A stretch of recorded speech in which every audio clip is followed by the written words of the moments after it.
अगर आप भी मयूर फिल्म भोजपुरी के ऑडियो वीडियो देखना चाहते हैं तो प्लीज़ हमारे चैनल को सब्सक्राइब करें और बेल आइकन दबाना ना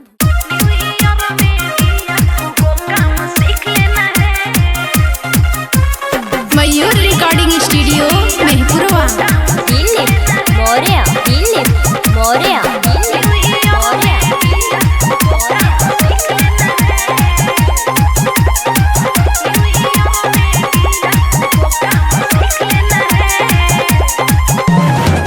जनुआ गोइल बा नया साल हो 2021 के ताजा बमाल हो।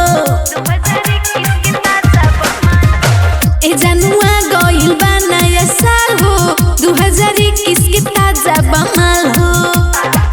लगे चिखना ये लवर जी चीख लेना है। न्यू ईयर में डियर उहो काम सीख लेना है। न्यू ईयर में डियर उहो काम सीख लेना है। मयूर रिकॉर्डिंग स्टूडियो मेहपुरवा।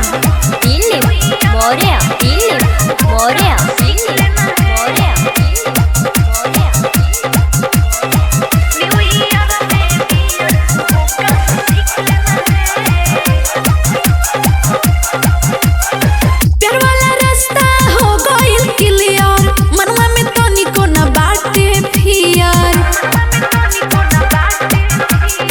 प्यार वाला रास्ता हो गइल क्लियर, मनवा में तनिको न बाटे फियर। दिल पर दिलवर के नाम अब लिख लेना है। न्यू ईयर में डियर उहो काम सीख लेना है। न्यू ईयर में डियर उहो काम सीख लेना है। मयूर रिकॉर्डिंग स्टूडियो मेहपुरवा।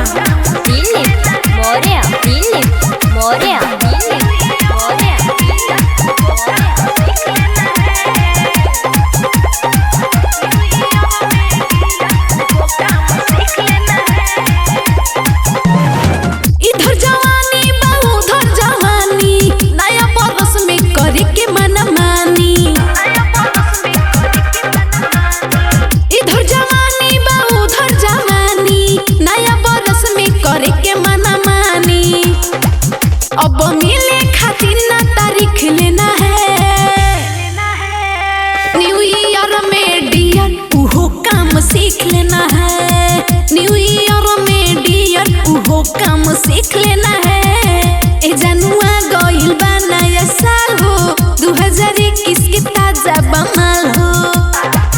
लगे चिखना ये लवर जी चीख लेना है। न्यू ईयर में डियर उहो काम सीख लेना है। न्यू ईयर में डियर उहो काम सीख लेना है।